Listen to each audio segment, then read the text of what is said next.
Dubai metro, bus போன்ற public டிரான்ஸ்போர்ட்ல நீங்க பண்ற ஒவ்வொரு பயணத்துக்கும் ஆர்டிஏ துபாய் உங்களுக்கு காசு குடுக்குதுன்னா நம்ப முடியுமா? ஆனா அதான் உண்மை. நம்பித்தான் ஆகணும். வாங்க எப்படின்னு சொல்றேன். அது எப்படின்னு தெரிஞ்சுக்கிறதுக்கு முன்னாடி, நம்ம சேனல் இதுவரைக்கும் நீங்க சப்ஸ்கிரைப் பண்ணலன்னா, கீழ உள்ள சப்ஸ்கிரைப் பட்டன தட்டி விட மறந்துறாதீங்க. இது எந்தெந்த மோட் ஆஃப் பப்ளிக் டிரான்ஸ்போர்ட்க்கு பொருந்தும் அப்படின்னு சொன்னா, Dubai metro, bus, RTA taxi, ferry, tram, இன்னும் மத்த என்னென்ன பப்ளிக் டிரான்ஸ்போர்ட்லாம் நோல் கார்டு வச்சு நீங்க யூஸ் பண்றீங்களோ அது எல்லாத்துக்குமே பொருந்தும். துபாய் ஆர்டிஏ, அதாவது roads and transport authority of Dubai, நீங்க துபாய்க்குள்ள பப்ளிக் டிரான்ஸ்போர்ட்ல பயணம் பண்ற ஒவ்வொரு பயணத்துக்கும் உங்களுக்கு ஒரு ரிவார்ட் பாயிண்ட்ஸ் மாதிரி கொடுக்குறாங்க. அது எப்படி வாங்குறது அப்படின்னு சொன்னா, அதுக்கு பேசிக் ரிக்வயர்மெண்ட் ஒரு நோல் கார்டு. ஸோ மோஸ்ட்லி உங்க எல்லார்ட்டையும் நோல் கார்டு இருக்கும். அப்படி இல்லாதவங்க மெட்ரோ ஸ்டேஷன்ல போயிட்டு ஒரு நோல் கார்டு வாங்கிக்கோங்க.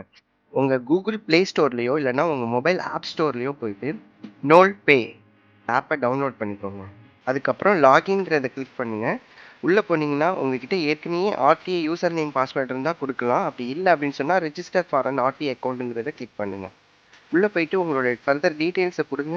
ஃபோன் நம்பர், இமெயில் எல்லாம் கொடுத்துட்டு நெக்ஸ்ட் கொடுத்தீங்கன்னா உங்களுக்கு அக்கௌண்ட் கிரியேட் ஆகிடும். ஓடிபி வரும். ஓடிபியை வச்சு வெரிஃபை பண்ணிக்கோங்க. அதுக்கப்புறம் திரும்ப லாகின் பண்ணுங்க. லாகின் பண்ணி நீங்கள் உள்ளே போனோன்னே கீழே பார்த்தீங்கன்னா நோல் ப்ளஸ்னு ஒரு ஆப்ஷன் இருக்கும். அதை கிளிக் பண்ணுங்க. கிளிக் பண்ணோன்னே my points, my Nol card, my வவுச்சர்னு ஒரு 3 ஆப்ஷன் காமிக்கும். அதில் மை நோல் கார்டு அப்படிங்கிற ஆப்ஷனுக்குள்ளே போனீங்கன்னா நம்மளோட நோல் கார்டை அதில் லிங்க் பண்ணி வச்சுக்க முடியும். ஒரு இண்டிவிஜுவல் அக்கௌண்ட்டில் மேக்ஸிமம் 4 கார்டு வரைக்கும் லிங்க் பண்ணி வச்சுக்கலாம். நீங்கள் அதில் போயிட்டு 4 கார்டோட டீட்டெயில் கொடுத்து லிங்க் பண்ணி வச்சுருங்க.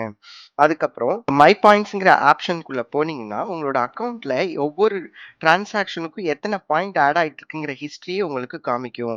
அதுக்கப்புறம் அதுல 3 ஆப்ஷன் இருக்கும். அதுல ரிடீம் பாயிண்ட்ஸ் டு நோல் பேலன்ஸ், அதாவது உங்களோட பாயிண்ட்ஸ் எல்லாத்தையும் நோல் பேலன்ஸா கன்வெர்ட் பண்ணிக்க முடியும். அப்படி இல்லைன்னு சொன்னா அது நீங்க வவுச்சராவோ இல்ல வேற மோட் ஆஃப் மெத்தட்ல நீங்க ட்ரான்ஸ்ஃபர் பண்ணிக்க முடியும். ஸோ நான் வந்து ரிடீம் பாயிண்ட்ஸ் டு நோல் பேலன்ஸ்ங்கிற ஆப்ஷனை கிளிக் பண்ணி உங்களுக்கு ஒரு 500 பாயிண்ட்ஸ் இருக்கு அப்படின்னு சொன்னா ஈக்குவலன்ட் டு 580 அதை வந்து நீங்க உங்களோட நோல் பேலன்ஸா டாப் அப் பண்ணிக்க முடியும். கடந்த ஒரு மாசமா நான் நோல் கார்டை யூஸ் பண்ணி டிராவல் பண்ணதுக்காக டோட்டலா 2250 பாயிண்ட் வந்து என்னோட அக்கௌண்ட்ல கிரெடிட் ஆயிருக்கு.